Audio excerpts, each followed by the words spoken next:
Is that so? We have a banner which says on it "Messages for Gaza," and we're going to put it by the telephone pole over there. There's permanent markers. If anyone, especially children, would like to go and write any messages on that banner, hopefully we want to fill it up with all of our different messages from Manchester, and hopefully we can get it through to people in Gaza, and they can see all of the support, all of the solidarity that we're giving them. And so it'll be over there by the telephone boxes if anyone would like to do that. So next on we have a speaker who's spoken a bunch of times, a doctor who's been to Gaza before, so Dr. Jameela.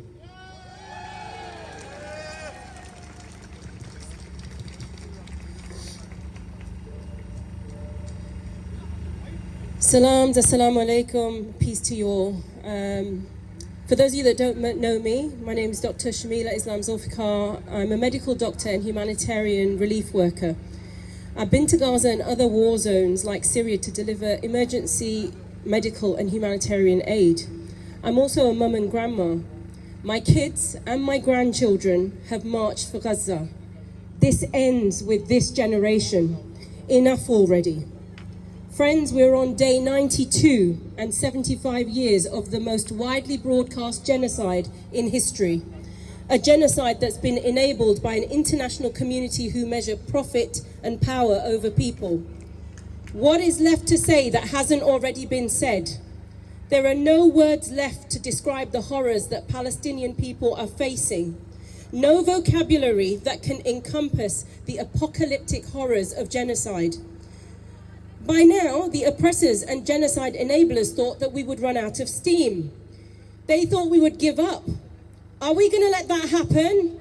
Never! It's unbelievable that in the 21st century, humans are having to protest the indiscriminate killing of other humans. That one person's humanity is simply not equal to another's. That it's okay for Palestinians to be ethnically cleansed as the other. Every time I've stood on this podium and spoken, and to others, I've had to adjust the numbers of dead and injured in Gaza by thousands. Over 23,000 civilians have been murdered and over 60,000 wounded, many with life-changing injuries, and thousands lay buried under rubble unaccounted for. Even by conservative estimates, between 1% to 2% of the 2.2 million Palestinians have been killed in the concentration camp that is Gaza. So let's contextualize that for us in the UK. It's the equivalent of over 1 million people being murdered in 3 months. Every one of us would have a family member that's been killed or would know someone who did. 3 months ago, although life was hard for Palestinians in Gaza, they still had hopes, dreams, and a love for life. They love life, just like you and me. Much of Gaza now stands wiped of its life, culture, vibrancy, hope, and happiness. If that's not what we call ethnic cleansing, I don't know what is. It's a graveyard for children and adults alike. Their lights extinguished by a barbaric and cruel occupation hell-bent on land grabbing and ethnic cleansing. There's no debate about that for people of conscience. The healthcare infrastructure in Gaza was decimated weeks ago by the deliberate targeting of hospitals, health professionals, and blocking of medical aid. Our medical colleagues are still showing up and working around the clock to save lives with whatever they have at their disposal, performing surgeries, amputations, cesarean sections without anesthesia. Patients are still dying on hospital floors, and children watch their siblings take their last breaths next to them. Broken, mangled, mutilated bodies. There's no protection for children or their parents, psychologically or physically, for the trauma that they're witnessing. It seems so bleak, so hopeless to us from the outside. Yet within the ashes, our Palestinian brothers and sisters, our children in Gaza, are pointing us to shame. They've placed their trust in God, and they refuse to be defeated. They refuse to be extinguished. They've simply been resisting, simply to exist for 75 years. They're a thorn in the heart of the oppressor because their freedom for their fight for their freedom can never be equated to the oppressor who kills for pleasure or land. And that's documented firsthand by Israeli soldiers themselves.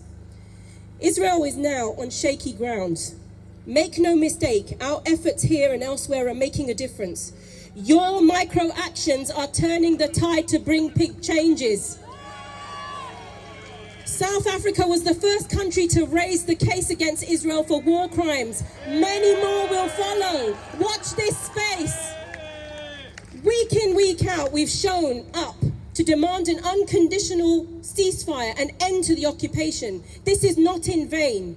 Remember this, no oppressor in history ever lasted forever. They spend billions on propaganda for you and me not to show up for Palestine or be agents for change. But the people's power is breaking the internet and social media algorithms for free. You showing up is making a difference. You signing that petition is making a difference. You choosing where you spend your money is making a difference. Your boycott, your like, your share of Palestinian content is changing the tide and public opinion. You sharing war crimes on social media is being witnessed and making a difference. I want to take a moment to acknowledge all our Jewish, Christian, and other faith or no faith protesters today. We see you. We see the humanity that you bring and the voices you've raised to be on the right side of humanity. History will remember you. Palestinians are galvanized by our micro efforts. Let's not lose the momentum. We need to continue organizing, continue making noise, continue to keep this matter in the wider public eye, even in the face of suppression by our leaders and mainstream media. We need to continue teaching Humanity 101 for dummies in the days ahead. Educate our wider communities that aren't here. And we need to continue, more importantly, to amplify voices like Muhammad's and of marginalized Palestinians for those providing real voices of the land. We will keep demanding unimpeded access to Gaza so we can deliver the life-saving response that the civilians need as long as it goes on.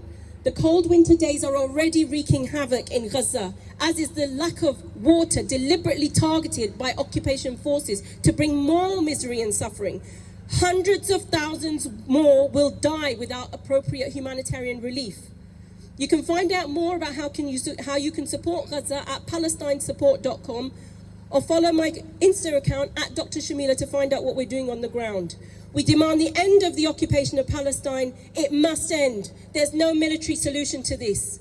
Let's keep pushing back at the enablers of genocide, even if it's a small effort. Keep it up, keep it consistent. Make boycott a way of life now until brands become ethical. Netanyahu boasted about this being a long war. Well, we will keep showing up for as long as it takes. We will never give up Palestine. We will never give up Palestine, and none of us are free until Palestine is free. Free, free Palestine. Free, free. Palestine. Free, free. Palestine. From the river to the sea. Jazakallah khairan. Thank you very much.